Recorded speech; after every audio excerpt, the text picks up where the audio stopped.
అండి అందరికి చాలా మంది పాలకూర పకోడీ ఆనియన్ పకోడీ తిని ఉంటారు, కానీ ఎగ్ పకోడీ ఎవరైనా తిన్నారా? తినకపోతే ఎలా చేసుకోవాలో నేను చూపిస్తాను, చూడండి. ఒక గిన్నె పెట్టుకోండి. 1 టేబుల్ స్పూన్ బియ్యం పిండి వేసుకోండి. 1 స్పూన్ బేసన్ పిండి వేసుకోండి, అది శనగపిండి అంటారు కదా, అది వేసుకోండి. ఆనియన్స్, పచ్చిమిర్చి,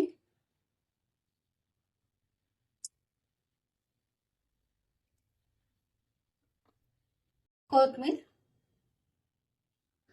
2 ఎగ్స్ వేసుకోండి.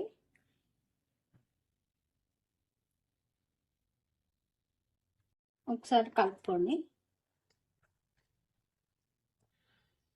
చూడండి, ఇట్లా మంచిగా కలుపుకోండి.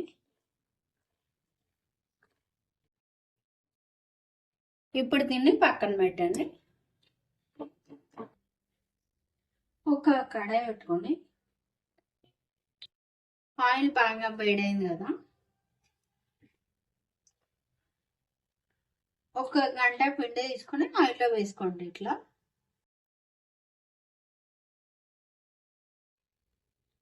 ఒక సైడ్ ఫ్రై అయింది కదా, ఇంకొక సైడ్ తిప్పుకోండి.